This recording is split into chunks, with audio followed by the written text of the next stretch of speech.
Funding for New Mexico in Focus provided by viewers like you. This week on New Mexico in Focus, helping the unhoused. A special roundtable digs into the city of Albuquerque's much debated new plans to address homelessness. You know, we have one solution here, or we'll try this here, or something else. But we have to really need leadership to help shape how the city who we want to be as a city. And the most important voice in the room. A man who spent several years on the streets talks about his experience and how it led to advocacy work. New Mexico in Focus starts now. Thanks for joining us this week. I'm executive producer Jeff Proctor. Homelessness in New Mexico is on the rise, and attorney Damon Ely has a plan to address it in Albuquerque. His 60-page report laying out short and long-term goals is scheduled to be presented during next week's Albuquerque City Council meeting. It's an ambitious document, and it has sparked plenty of debate in advocacy circles. We've built a good chunk of this week's show around the report and the reception it's getting. We'll hear thoughts on the proposal from James Freeman, a person who once lived on the streets of Albuquerque and is now a director at HopeWorks, an organization that helps the homeless. Later, homeless advocate and attorney Peter Kubra walks us through the constitutional rights of unhoused people. But first, KUNM News Director Megan Kamrick hosts the first of a two-part roundtable discussion with Damon Ely, Jenny Metzler, CEO of Albuquerque Healthcare for the Homeless, and John Bolton, Executive Director of East Central Ministries. Thanks, Jeff. Damon, you have been working on this document for months, updating it as you gather more information. What are the overall goals here? What do you want city officials to do with this? It's actually been a year Valentine's Day. Okay. So the mayor had offered me a job. I told him I didn't need a job, but that I would be willing to volunteer to start talking to everybody connected with homelessness. And so the idea was to put together a plan that both the county and city could work on together, or at least the outlines of a plan, with the understanding that we would have to have short, medium, long-term goals all working together. So I am on my, no kidding, 54th draft, because every time I talk to somebody, I end up, if there are major changes, I'll make the changes. And so I think we're close to getting some kind of agreement. I haven't talked to the county yet. I've talked to individual commissioners, but city councilors and the mayor's office has been great about giving me access to staff. The community's been great in terms of talking to people and getting input. It's not perfect, and it's certainly not a Bible, but it's now 62 pages, and most people are waiting for the movie, but it's in pretty good shape. Jenny, let me turn to you. I spoke with a man who was formerly unhoused, and we'll meet him later in the program. He emphasized that it takes much more than presenting resources to people. There has to be significant trust building because there's a lot of trauma and mistrust among folks who've been on the street. How does your organization address that? Sure. Our basis and hallmark has been about not waiting for people to come find us, and really our entire model is understanding the circumstances of homelessness. So since 1985, when we were one of the original demonstration projects, every service we have, every service we might add in integrated health, broadly defined, it can be taken out in the field. And we're just very committed to that. And every time we start to build more four walls and more buildings, we scale it back, because really it's important that we go where people are and provide the care right there in the field to them, and do a lot. Everyone in our team is trained. We have over 100 employees. Everybody's trained in engagement and customer service, whatever we call that, but just really an ability to connect with people, understanding the trauma that people have experienced and why they're very marginalized and feeling isolated. So everyone's trained trauma-informed care and engagement from the entire organization, administrators, billing people, frontline staff. Does it take a lot of connections to finally get someone? You know, to it say, does. We'll take advantage of this. But it's a range. It's like, and Damon, you said this in your draft here, like it is not a monolith. People who experience homelessness have an experience in common, and they are as diverse as we can name it. And whatever their personal vulnerability that has allowed them to fall through the cracks of the holes in our structures that are failing them, we really need to be able to be responsive to that and understand some people will connect right away. a couple days, we're good, they're on their way, they're back housed, and some will be years. And so we have to really, we're trying to figure out how to be better at just telling people that, but really demonstrating it and showing how long does it take on average, how many contacts, what kinds of contacts, where do people go then in higher levels of care, getting housed, getting an income, addressing all those structural barriers to remaining housed and healthy. And we've begun to do some really good data analysis on that.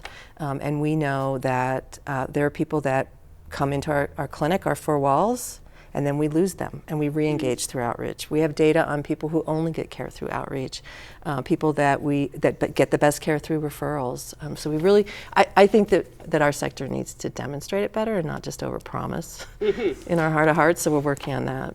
That's great. John, we hear a lot about barriers to services for people who are living unhoused. What are some of the biggest roadblocks that you see? And is Mayor Tim Keller's administration doing enough to address those?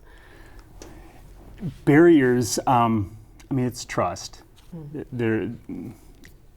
People are vulnerable, and they're in situations that even when they do connect, there's still kind of levels of how to do that and where to go and all those things. So when organizations go meet people on the street and take care of services and connect there, but to set up appointments and all the rest, often it's difficult to get people into appointments and then follow up because often it falls apart. A lot of times nonprofits, we have a difficult time with connections and kind of continuum of care that passes people through a system. Do you mean among the nonprofits? Through the nonprofits, but the system itself, so people, they have to go to an appointment here and then there, and things fall apart in between and all the rest. And there are a lot of barriers in the system level. Do you think Mayor Keller's administration is doing enough to address some of these? No. Okay. Say more about that. It's difficult job. I totally understand. And I think we put too much emphasis on kind of the city solving something. But we also have to hold them accountable. And so there's so many large issues. But this one is integrated in all the other issues, or is a systemic piece of all the other issues. And so we need more vision, more leadership, a citywide approach to kind of bring the city together around an issue. So it's not, we have one solution here, or we'll try this here, or something else. But we have to really need leadership to help shape how the city who we want to be as a city, and how we want all of our neighbors to thrive. Damon, I see you nodding. There's two things I want to tell you. One, I'm sitting here with Jenny and John. The wonderful thing about working on this project is these are real heroes in the community. Innovative, out there every day for years, working with the community. But the whole homeless issue needs two things. It needs structure, which means a plan. So we need to figure out short, medium, long-term goals. We also need money. This is what we were talking about before the cameras went on, is that it's not just a city or county problem, it's a state problem. Over 35% of the homeless population in Albuquerque is from outside of Bernalillo County, but within the state. And we need the state to be real actors in it with money. And that's why I'm hoping special sessions coming up. And my message very strongly is we need money. Damon, you have short-term, medium-term, long-term goals in your report. So I think for short-term, you propose upgrading the West Side Emergency Shelter, but you also acknowledge two key criticisms. It's 20 miles outside of the city, which continues the idea of pushing unhoused folks outside the community, and it doesn't follow best practices, which have shifted away from large congregate shelters. But you're proposing a lot more renovations and additional services there, so why put resources into it? Because we have 400 to 600, maybe sometimes as many as 700 people out there. This isn't going away overnight. Am I happy about it? Is it right now out of a Charles Dickens novel? It's terrible. It just is. But we have to make that better, but we have to understand it can't be permanent. We're going to have benchmarks. What I've agreed, as I'm talking to various advocates, the compromise was, let's put money in there to make it at least livable, to attract people off the streets, along with other things, motels, office buildings, apartments. Encourage people to get off the streets in the short term, because in the long term, we know that housing with services is the solution, but it's going to take years. We're not going to get out of this right away. So we really don't have a choice. With the West Side Shelter has to come regular transportation. You're not going to be able to do that by having twice a day transportation out to the shelter. You're going to have hourly shelter. But is it a great solution? No, I'm not jumping up and down about it, but it's there, people are going there, and we need to make that a livable space. Well, John, you and your organization have been working with unhoused people for a long time. What do you think are the benefits and the drawbacks of a big coordinated effort from the city like the one Damon's working on? I applaud it and I don't trust it. I mean, I get that. like I think yes, we need big vision. I don't know how much, if we need more money. Really? I think we need to actually have new ideas. I really feel like we need to all take a deep breath and say, how are we doing with the money? Where is that money going? And not saying don't do it. Like, it needs to keep going. What we have needs to keep going.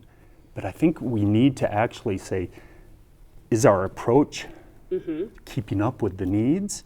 And how do we think about it differently? How do we actually not do kind of top-down big plan solution, but how do we really empower local communities, local groups, nonprofits to really start working from grassroots level up and then coordinate that together? Can I talk to that for just a minute? I think that's right. But the way to do it from my point of view is with data. We have lots of providers out there, but we really don't know who is being effective and who's not. And that's really under the medium-term solution. So he's talking about efficient use of taxpayer dollars. I totally agree with that. So how do we do that? Well, we figure out what are the goals of each of these nonprofits or anybody else that's involved. How are they measuring those goals? Are they meeting those goals? And if they are, that's a program we want to expand. And if they're not, we have to get in there and figure out why. And then we can figure out capacity. So I do agree, as part of this, we have to have a more efficient use of taxpayer dollars. But housing, affordable housing, is going to cost a lot of money. And I can tell you right now, the city and county do not have that kind of money. Jenny, you and I talked in the early days of the pandemic, you might remember, and I recall that you were marveling that these issues around silos had fallen away as people had this idea of all hands on deck to address this immediate crisis. I sense that did not last. Is there a way to bring back that urgency? Sure. I think that's what I like about this draft paper, and I think that's where I might just have maybe a different angle. I think on what both of you were saying, we need a big plan and we need an implementation plan, and we need all hands and we need many layers deep. And that's what we heard during the pandemic. Everyone pivoted, we shifted, we were working together every single day. Yes, we had more resources, but I think it was a prioritization of existing resources. Yeah, right. And it was toward shared aim, intended goals. This will sound familiar for Built for Zero's approach, which I think you'll probably want to talk about a little bit, Damon, at some point. But I think we need to have all of the above and not either or. And I think the short, medium, long term, it's not a linear thing. It's a complex issue with some really big but simple solutions. So I think with all respect to our communities, and I know there's a thought about who's being left out, it has to be bottom up, but it's not just a big tent. Everybody get in the room, come up with your ideas. We do too much of that here, and we will not have impact. There are proven models. In emergency, there's all hazards preparedness. There's a command central, there are clear, and that might not feel philosophically okay to us, but everyone's role is clear. Who's in charge is clear. Who's committed is clear. The allocation of resources, and I think that across the country, those big ideas are there. We need to implement them across political cycles, because it's going to take time. But I also feel there are two things in this conversation. One, we've spent so many decades talking about how hard it is to get housing online, and I think housing needs to be in the short, medium, and long term. It needs to be in all of the above because there are things we can do. I think that they are policy and philosophical and collaborative excuses. I also think nonprofits are not the system. You know, none of our organizations are ever going to be big enough one-stop shops. I think that we are trained, I'm going to say this, trained and conditioned in the nonprofit sector to sort of beg for money to keep our doors open, and we believe in our mission, and then overpromise, underdeliver, not ask for enough money. It's just a very realistic, and then that maintains the status quo, and we have to bump out of that as well. That's all the time we've got right now. Thanks. And you three, we will be back at the table in a bit to talk about other possible solutions, so hang tight. The conversation that I hope that we can have among people here in Albuquerque is, can we just stop harming people who are the same as you and me and are not criminals? Because it seems to me that people have gotten away with equating being poor with being a criminal, and I'm sick of it. My interview with Peter Kubra will run in the second half of tonight's show. In the week spent planning this week's episode, we knew how important it would be to hear from someone who has been homeless in New Mexico. Enter James Freeman. Known by many for the rainbow shoes he wears while attending Albuquerque City Council meetings, James is now a director at HopeWorks and an outspoken advocate for the unhoused in Albuquerque. He recently sat down for a conversation with Megan about his experience living in shelters and on the streets, and gives us his thoughts on Damon Eli's proposed plan. James Freeman, thanks for joining us on New Mexico in Focus. Thank you, Megan, so much for having me.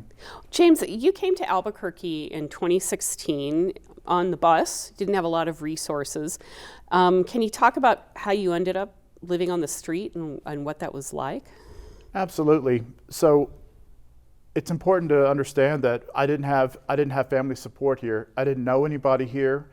I ended up here after a bad marriage breakup, and it's very difficult. It's very difficult to get by. And so I had some money, but I was precariously housed, and I was living in a hotel, and I quickly found myself on the streets and accessing resources like the West Side Shelter and other facilities.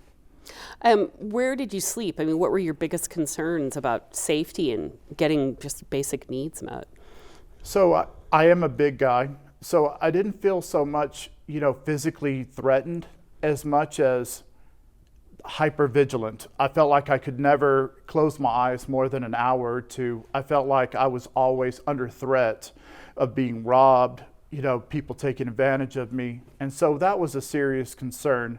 I did stay at right outside one of the local senior centers over on Coors and Bridge. That was kind of my main place back then the West Side was seasonal. And so it was only open from November 15th to March 15th. So outside of that, I was staying at a generational center. I did have a partner that I camped with. We took turns watching out for each other, like it's my turn to watch, you stay up and protect me, and then we took turns like that. So that must be so hard. I mean, you never really get to sleep. It was very It was very taxing on my mental health as far as being that hypervigilant all the time. You're constantly, in fear. You're constantly on guard. Absolutely. What about things like just getting a shower, using a bathroom? Right. These are things that we take for granted being housed. My go-to was Healthcare for the Homeless. I think that is one of the best private showers in Albuquerque. I would go there routinely. Also, the Rock at Noonday has very nice shower facilities. Those are kind of my go-to, but you would plan your entire day around, how am I going to use the restroom? How am I going to use this facility? How am I going to take a shower? And so that took up a considerable part of my day. It sounds like even if someone didn't have trauma in their past, if they live on the street long enough, they get exposed to a lot of trauma. Absolutely. We often say, if you didn't have PTSD symptoms before being homeless, you definitely display them after, while being homeless and after, because again, the hypervigilance, I witnessed people being assaulted, sexually assaulted. just some of the worst depravity you can imagine. It didn't really happen to me, but at times just witnessing that can be very emotionally charging and powerful. I can imagine. What kind of effects did that have on you and on other people you met living on the street, going through this day after day for months? So I would say a lot of it is your trust is eroded. Your trust in humanity, your ability to ask for help, your ability to be vulnerable is definitely affected. And so it took me years to get past that and be able to trust people again, and this to relate to people and feel trust and vulnerability again. That probably hampers people's ability to access resources when they're offered. Absolutely. I would say that's a huge barrier. And so this idea that you tell a person one time, hey, if you go over to this agency, you can get help. And they're like, well, I don't trust people. I don't feel like that's for me. I don't feel like they would give me help. It takes many, many times. So we have to constantly reinforce that, the access to resources, because so many people have had their trust broken. Absolutely. You mentioned you spent about 4 months at the Westside Emergency Shelter. This is when, as you said, it was seasonal. It wasn't 24/7. What was that like? It was a 30-minute bus ride to and from every single day, where you're crammed on like a school bus. It is an actual school bus, and so just the logistics of getting on the bus. You're sitting out at this time. We're at Coronado Park. We're sitting out at Coronado Park in the elements, being rained on, in the cold, in the winter, and then we have to spend hours getting on the bus, and then we're herded onto the bus in not a very kind fashion, and then we spend 30 minutes in traffic getting out to the west side, and it is an old jail. There's no way to change the fact that it's an old jail, and so I really consider it a shelter of last resort. I stayed at the AOC, the Heading Homes Albuquerque Opportunity Center, and that was a much better shelter. There's so much more going on. You're able to use a computer. It's over on Candelaria, much more central. Yeah. Correct. You're able to do so much more at the AOC. It's just more of a kind, loving place. So I'm just kind of comparing those two. Mm-hmm. And so back to the west side. If you have nowhere else to go, if you're facing terrible conditions, if it's cold, if you don't have any resources, I think it's a great place. But again, I would rather move people to the Gateway. I would rather move everyone to the Gateway. The Gateway Center. Yeah, I think we spent a lot of money. It's a 570,000 square foot building. I think that would be a much better facility to store people, because there's no plan to end homelessness anytime soon. So I think creating a better environment like the Gateway would be superior.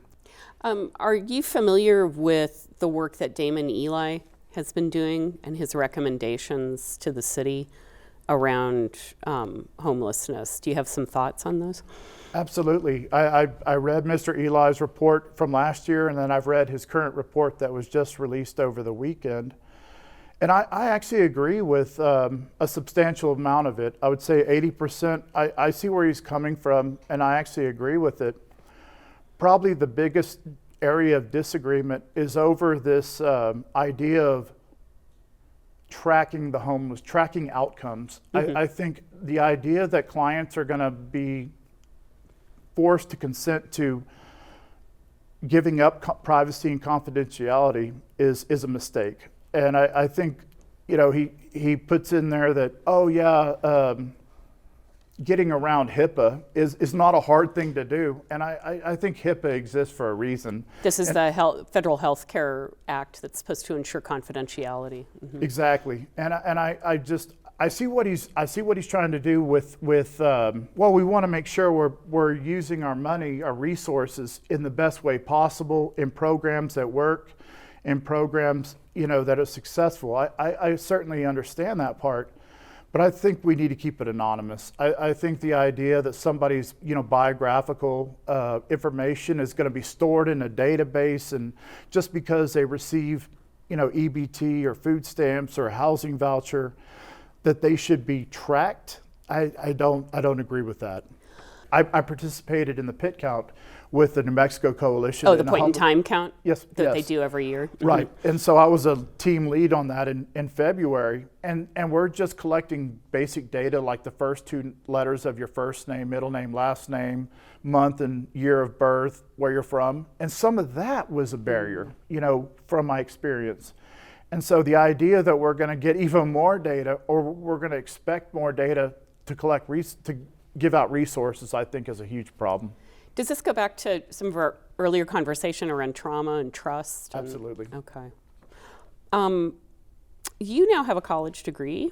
You are in graduate school, and you're housed, and you're working at HopeWorks.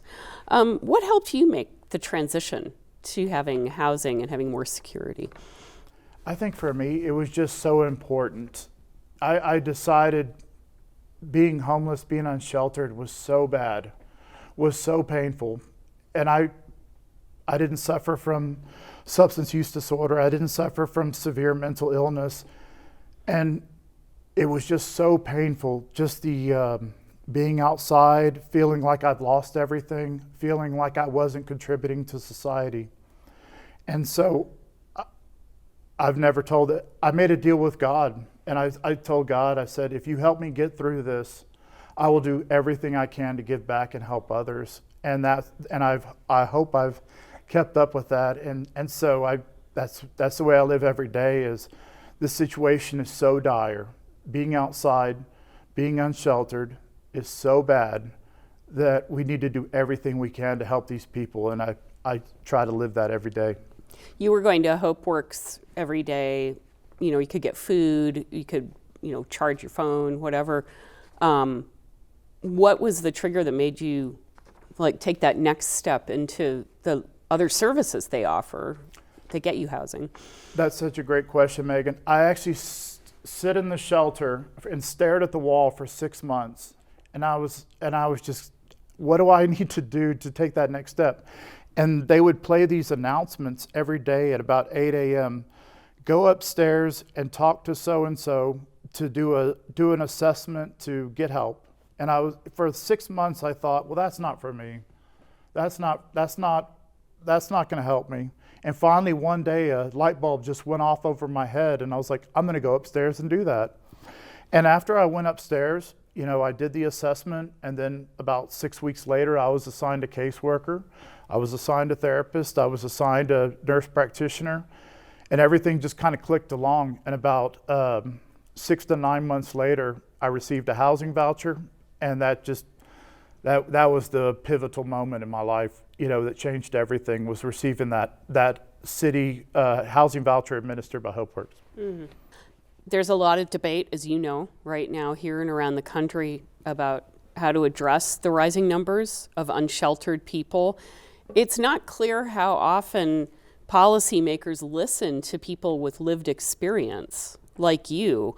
What are they missing by not hearing from those folks like you, from those voices?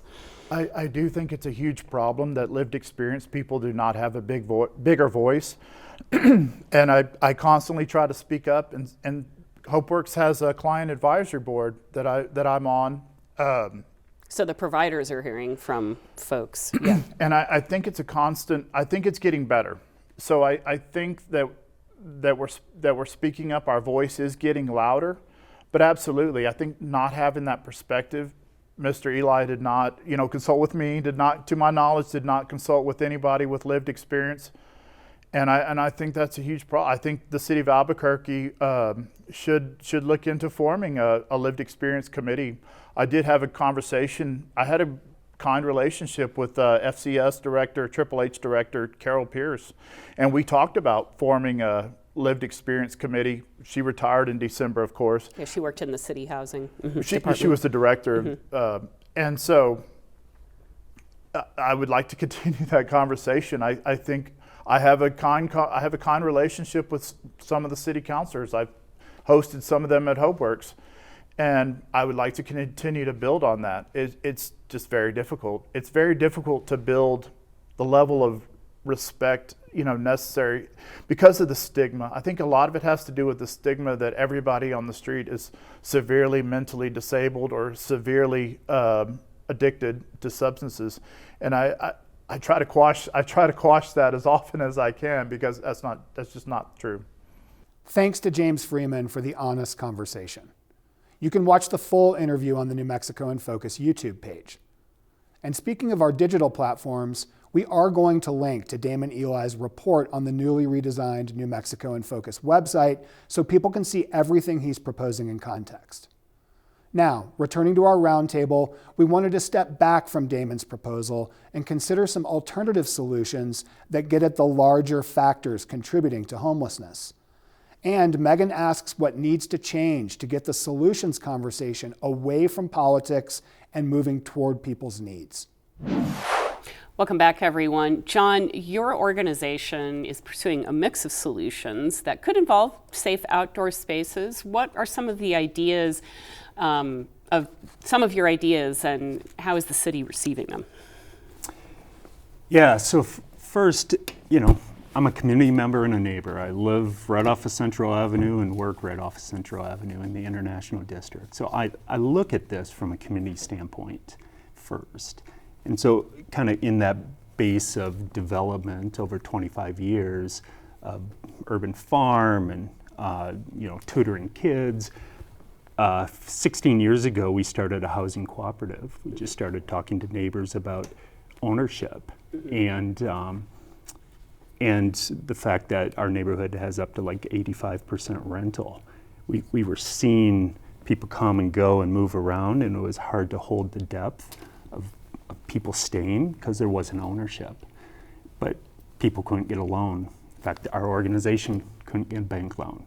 So we identified a property that had six buildings, 21 bedroom apartments, and 2 houses. And we got private investors to give us low interest loans. And we ended up buying it in 2008. The day we bought it, several families moved in because they were unhoused at the time. And the down payment was very low and sweat equity. And so we kind of hybrid a cooperative out of that. 16, 17 years later, families are, the ones that are still from the original are up to like $20,000 in equity with very low monthly payments. So we've been trying to find community-based solutions for a long time. Right now, as our organization kind of readjusted last year to really focus more on this issue because it's chronic in the International District. But we see it as this is our community.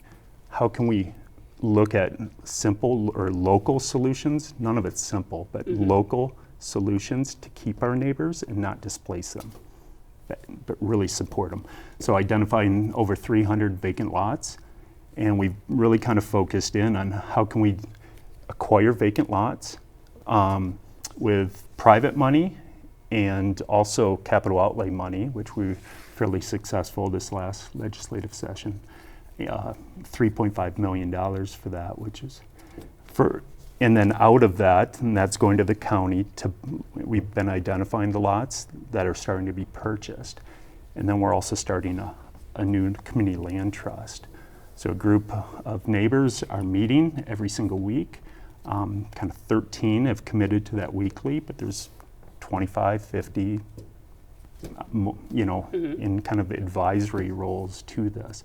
And just going through the slow process of what are the values of a community land trust and how could community ownership and stewardship of land with kind of new ideas of more small incremental development of housing start working with putting people in to safe shelters that have locked doors and a place to rest. So sort of like pallet shelters or tiny homes or all the maybe above. Okay. We're talking about a continuum of housing from being completely unsheltered to home ownership, but there are big missing gaps in the system. And a lot of money in our system is getting poured into affordable rental, a lot of tax credit money. And I'd say we need more of all of it, but we have to fill some of these gaps that that are too much to bridge for people, like tiny homes, like smaller incremental shelters, and then also maybe cooperatives that can go from rental to home ownership. And Jenny, your organization focuses on meeting healthcare needs for people who are unhoused or precariously housed. First, what are their needs? And second, what can be done in the next year to address them? So we think in terms of, from a public health systems model, very episodic basic needs. And I hope there's a theme here. We're always trying not to get into either ors, because it has to be yes. Reality Yes, happens. and? Reality happens in the center, in the dialectic, where everything's interacting. But so we address healthcare needs broadly defined, exclusively for people experiencing homelessness broadly defined. So not the HUD definition only, but people who are couch surfing or doubled up or tripled up in the international district. And we do all the basic healthcare needs that include medical, dental, art therapy, prevention, pharmacy, extensive social services, housing navigation, case management, helping people with IDs, just really, really basic. And we can do that anywhere in the county. But we also know that we will never be big enough, so we have to collaborate extensively. And we're always looking at exiting to housing. There was a time where we've done really well, both the city, the county, and the state, in adding housing resources in the form of vouchers and also some development opportunities. But right now, we've been stalled with the market after the pandemic with landlords and their willingness to take vouchers or not. And there are some very real administrative burdens for them that we have to acknowledge. How we get back to working together. Pre-pandemic, we could get someone housed from the streets with a voucher in about 2 weeks with that wraparound support. So I'm not going to let go of that possibility. That's not and happening that now. we can do that. It's not happening now. But I think addressing those basic needs, but never losing that collaborative systems. What we want are housed people with access to health care, a decent income, whether those are wages or benefits to which they're entitled for disabilities, and that we're all collaborating together and holding the system and the community accountable to not letting our neighbors be out there with what we all see every single day. So I think the services, I think the collaboration, I think leadership and a big plan that holds us together toward impact is really important. Can I? Where you come in, Damon? Yeah. So I'm thinking about it as I'm listening to them, and I'm thinking, what am I really trying to do here? I'm trying to make their life easier. Because from a political perspective, right? So I'm a former legislator. What I know as a politician is that if the public thinks you're moving in the right direction, they're going to be much more accepting of new and innovative approaches. They will expand. I think ultimately people are empathetic, but they want to be on the side of success. As long as we're here and moving, not because of these guys, but just because there hasn't been this structure that the public perceives we're moving in the wrong direction. And they're not wrong about that, because the homeless population is growing in Albuquerque, and significantly. If we can start to turn the corner, and I keep saying this to people, we're on the front page of the New York Times, that we're leading the nation, I do think the public will be much more accepting of new and innovative ideas that will really move the envelope, and they'll start to look at the homeless much differently as people we can help, as our neighbors who fell on hard times. We have a problem, right? And I've said this, the statistics are homeless have a 30-year less life expectancy than the rest of us. And 1 out of every 4 days, one of them dies. So it's a problem. Definitely. And I do want to ask you, Damon, you write in your report, you have there, in order to build support, motivation, and connection between the goals and the community at large, we should be encouraging the homeless population to get off the streets, provide a safe environment where they can go, and then provide the public with an accurate picture of who in our community is homeless. So I have to ask if these potential solutions you're proposing are focused on showing the public that something is being done, or focused on solutions that will get unhoused people what they need to be safe and secure? It's both. It's both. It's both. It really is. If we can focus on solutions, then and have a structure to help them, these people do a good job with homeless and get people off the streets where they are dying. I mean, that's just the reality. Then the public, I think, will be much more accepting of even more innovative and aggressive approaches. And there's all these myths about, well, people want to be on the streets, and that's just not true. You have we need to identify the homeless population. I put that in there as well. We can do that so that we know who these people are, what their problems are, what their conditions are. We don't have to let the public know that by name, but we should be much more detailed about what's going on. John, I see you leaning in. So Yeah. And what their assets are, what their gifts are, what their hopes are, what their dreams are. We've been working with a small encampment, small 50 people, and you start talking to people, and several of them would love to build because they're builders. And we start talking about, if we have a trailer and some material, they would love to build their own tiny home. Their eyes light up. So getting people participating at all different levels, I think part of our issue is it's such a large issue, everyone feels kind of paralyzed. So we look to the city to solve it, or all the nonprofits, or why isn't it being solved? And if we can break it down, and so people volunteer and they give, and that's great. But if we can break the big problem down into bite-sized pieces, that's where like small vacant lots, hey, a church raised money to buy a vacant lot, and the donors gave to that vacant lot. And then a group came together and participated in building a shed as a prototype. So if we can get more people involved and engaged, but look at it as assets as well, and how do we start moving towards, how do we work together at this from all different levels? But the people on the streets have hopes, dreams, skills. How do we utilize their creativity and resilience to survive for purpose? I love you want a shift in the conversation, a shift in the outlook. Yes. Okay. I don't want to just talk about we need more money. We do. We need more of all of it.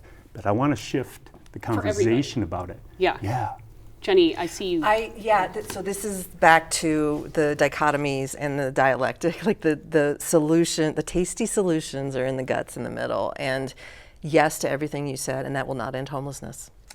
It's important to include the people for who experience everything we're talking about. And I do agree, homelessness is where the nexus of every social, economic, traumatic ill come together. But if we don't address the structures and the root causes that create it, and I think that our organization talks about this a lot, there is a public and private, community, national good of the common accountability to this. We make policy and resource allocation decisions at so many levels. As a country, as a community, that creates these conditions, and that's how we can end that. It has to be an essential part of how we end them. But it doesn't mean the equation has to be what you're talking about or what I'm talking about or what Damon's talking about. So I think that's the challenge to us as a community, is to not be separated by how we talk about things and our angle on the issue. Everybody cares. I don't know anyone. I talk to a lot of community members who wants people in tents on the sidewalk. So, if we start there, so yes, I think all of that, but I don't think that it'll address the root causes of why so many people are out in the streets. Break down the silos. That's the bottom line, is that, politically we have the city, we have the county, we have the state, just by way of example. What I'm trying to do, what I think we're all trying to do, is break that apart and say, let's focus together. Once we start to do that, then it's a community problem. I'm a lawyer.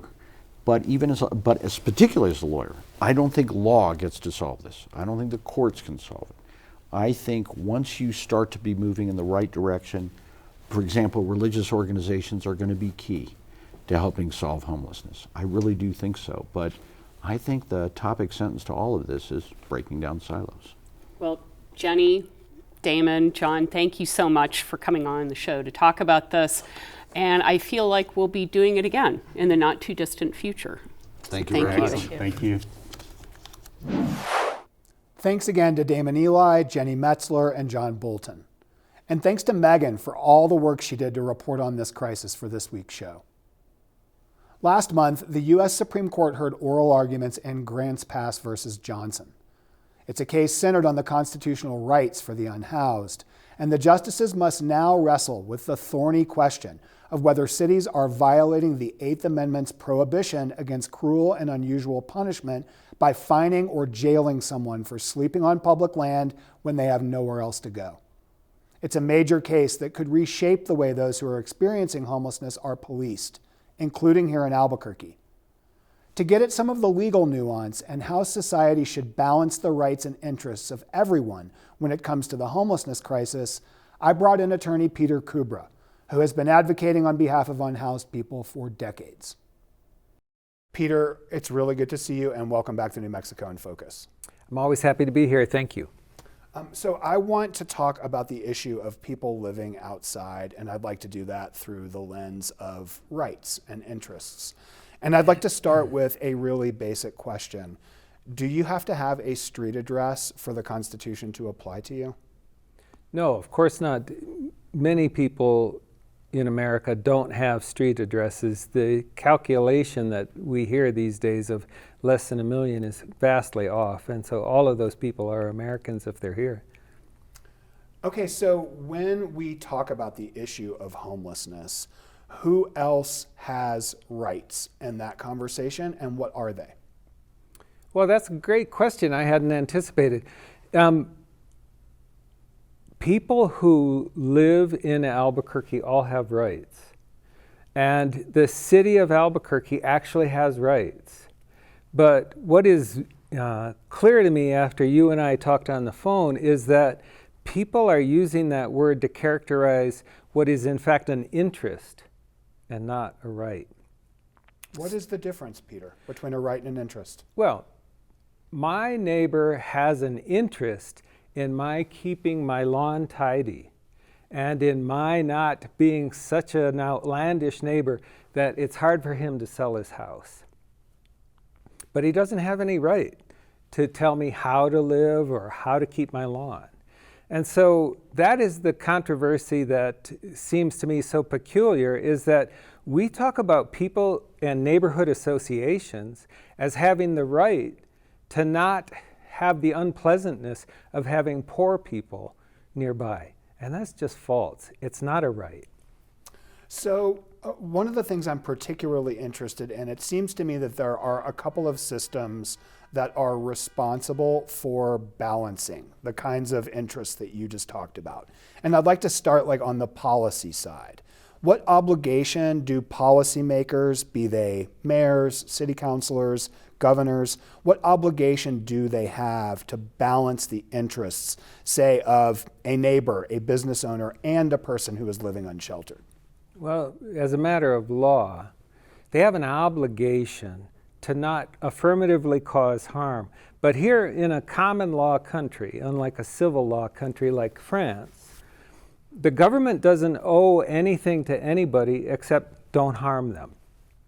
And so here we are in Albuquerque where there is a lawsuit going on about the rights of people who are unhoused to exist.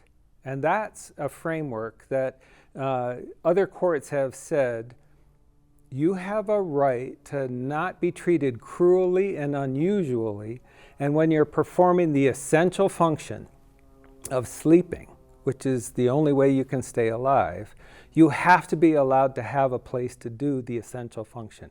That's a right, and to deny you a place to sleep is cruel and unusual. And so that's the framework of these lawsuits that we've been seeing, and the one that Grant's past case is about. That right. And I want to get to the Eighth Amendment in just a minute and the cruel and unusual punishment clause. One other thing I've been thinking about since we chatted on the phone the other day, I think people often think of, back to the interests we're talking about, they think of the interests of a business owner as somehow in competition with the interests or the rights of a person who is unhoused to exist. Do these have to be competing interests? Do we have to look at it that way? Well, I don't look at it that way. And in these last couple of years, as I've been doing a lot of work with people who are unhoused, in the last several months, have started to reach out to business owners and leaders of business associations to talk about where their interests are the same as people who are unhoused. So business owners do not want people sleeping on their doorstep interfering with people coming in and out of the business. And yet, what's currently going on in our town is when people find a place that's out of the way and they do a camping arrangement which is either small or large, and they stay out of the flow of traffic and they have a place. Right now, the government, the city administration, is chasing those people out of there, oftentimes stealing their stuff and destroying it, and then forcing them into alleyways and other kinds of places that they would rather not be. The business owners have that same interest, right? Let's have these people who don't have a roof stay in places that are out of the way, relatively contained, and not bothering anybody. And so I have found that there are business owners who now see that having a place for people who can't afford a roof and don't have one ought to be allowed to stay. Those are common interests. I'm curious too, you've been doing this work for a very long time, obviously, and things don't always work the way they should. But in practice, in effect, ultimately, based on the policies that we see from the city of Albuquerque and elsewhere, whose interests end up trumping whose? Well, it's quite obvious that our mayor decided sometime in 2022 that he was going to get tough on people who are unhoused. And he held that speech at Coronado Park where he started to say that crime and being unhoused are equivalent. And he started to equate being without a place to live with being a criminal. And since that time, he and the police chief have been hammering the unhoused. We've seen in a recent publication that the police chief said in writing to our mayor, let's hammer the unhoused, and he's still the police chief. Now, if he said, let's hammer the poor, or let's hammer the people who have a lot of melanin in their skin, what would a proper mayor do? I think that is a fair question, and also you and I have both been around long enough to know that this isn't the first city administration that's taken this approach. We've seen this in the past. I'll never forget a lawsuit that had to do with the 4th Street Mall, and text messages were uncovered there, where then Public Safety Director Darren White had told the police that they could take the handcuffs off. So this is a kind of an old narrative that we've seen here. I want to pivot just a little bit to the Constitution. One of the knocks on the Constitution is that it disfavors the public good in furtherance of individual rights and liberties. Does that resonate in the context of the conversation we're having around homelessness? No, actually, the people who I've done these listening sessions among people who are unhoused for about 2 years now. And I've met hundreds of people who are sleeping outdoors because they don't have a roof. And those people are not what the demonizers accuse them of being, by and large. There are, in fact, people who are predatory and generally exploit others who are unhoused, as opposed to people who are privileged. But among that population, what I have found is that I've met people who were bank clerks, educators, people who aged out of the child welfare system when they turned 18, who are every bit as normal, typical, good as any other person in this community, and yet they're not being treated that way, and they're being treated as if they are criminals. And that's the thing that's wrong with the rhetoric of this whole conversation. Those people have the right to not be harmed by the government, and that's the substantive due process right, what's called the danger creation theory.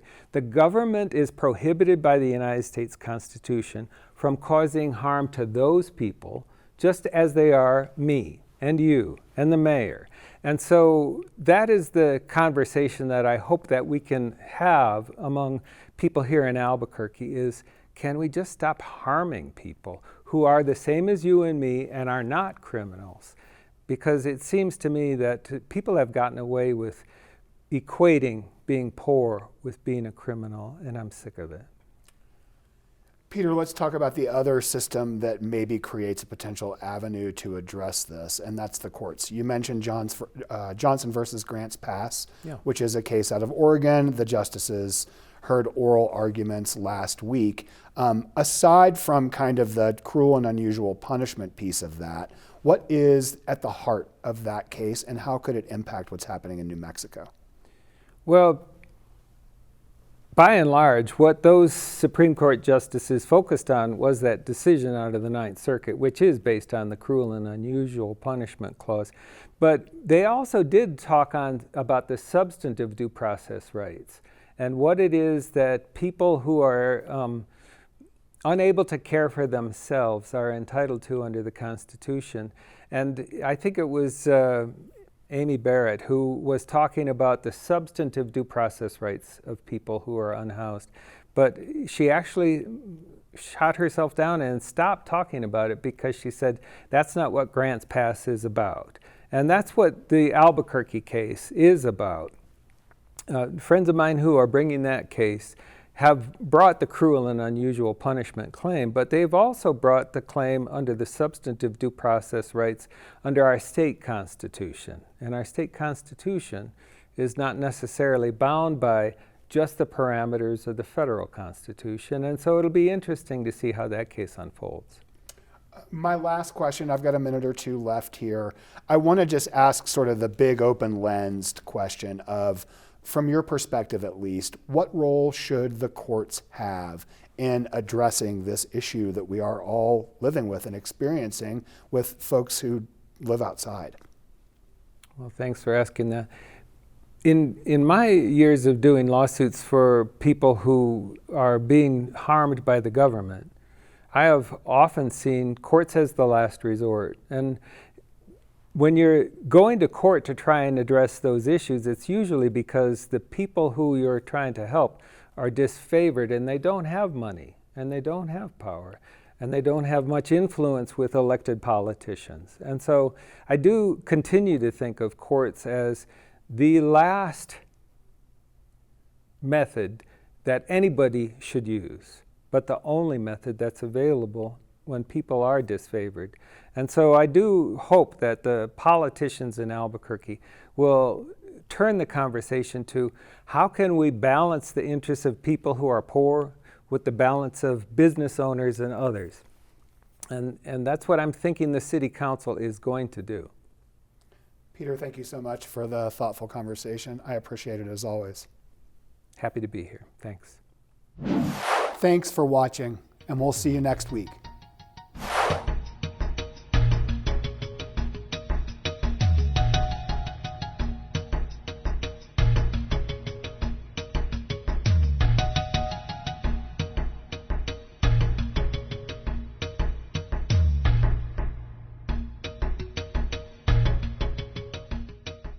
Funding for New Mexico in Focus provided by the viewers like you.